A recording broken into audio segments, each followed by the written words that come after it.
Welcome to the deep dive. Today, we're looking at a really interesting source. It's an expert review of a super popular book, Ramit Sethi's I Will Teach You to Be Rich.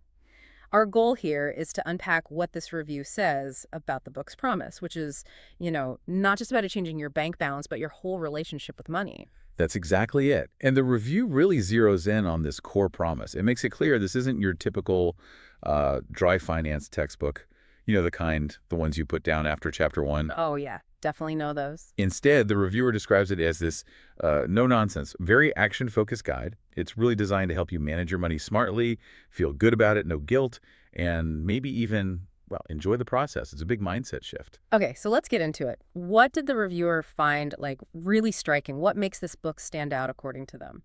Well, it seems to be this mix, this blend of behavioral psychology, how our brains work with money, and just practical automation. Right, the automation piece. And the review highlights this core idea from Sethi, doesn't it?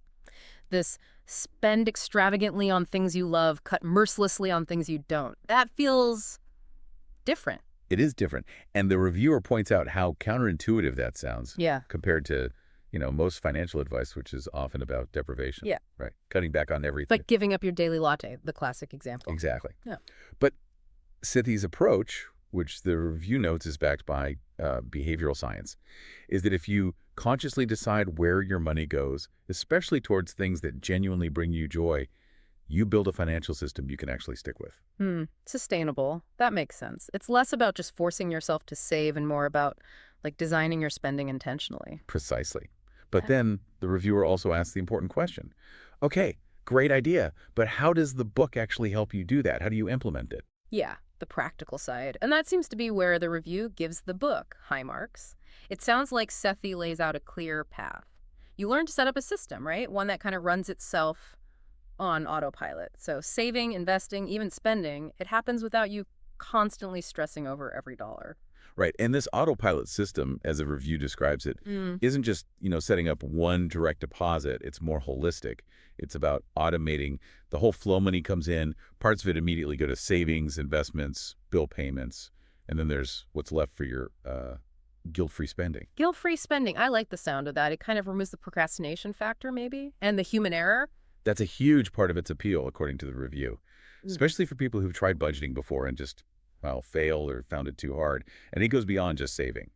The review also praised the book's very practical advice on debt, like specifically how to tackle high-interest debt first. And didn't the review mention something about scripts for negotiating bills? Yes.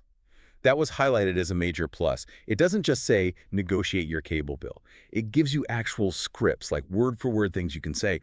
It makes those potentially awkward calls feel much more manageable. That's incredibly useful. Takes the guesswork out. Totally. And for investing, too, the reviewer loved how Sethi simplifies it. No complex stock-picking jargon, just advocating for simple, low-cost index funds. It makes investing feel accessible, not just for experts. So connecting these dots, the big takeaway from the review seems to be it's just really actionable. Extremely actionable. That's the word the review uses. It mentions templates for automation, a whole 6-week program, stuff you could potentially set up over a weekend. Wow, a weekend. That's fast. Yeah, the review positions it as personal finance for real life, very practical systems. And they suggest it's great for, young people starting out, professionals feeling stuck paycheck to paycheck, really anyone feeling overwhelmed. Makes sense. It covers those foundational steps. It does. Though the review also adds a small caveat that maybe for super complex advanced financial planning later on you might need more. But for getting started and building that solid base, it seems ideal. And the ultimate point isn't just getting rich in terms of numbers, is it? The review touches on this idea of a rich life. Exactly. It's about building a life with more freedom, more purpose, more joy, not just a bigger bank account. There's that quote the review included. A rich life is lived outside the spreadsheet. It's about freedom, generosity, and doing what you love. I like that. It reframes the whole goal. So wrapping this up, what does this expert review tell us? It seems to position this book, I Will Teach You to Be Rich, as a kind of personal finance coach. Yeah, a coach that can help whether you're just starting your career or maybe you're looking to get things back on track after some past mistakes. It's quite versatile in that sense. And that final thought from the review, it really sticks with you. It does. That money isn't just the numbers. It's really about building confidence, gaining control, and using money as a tool to, well, design the life you actually want. It could be that shift from just getting by to really thriving. So the question we leave you with today is, are you ready to stop just worrying about money and start using it strategically to build your best life? Something to think about.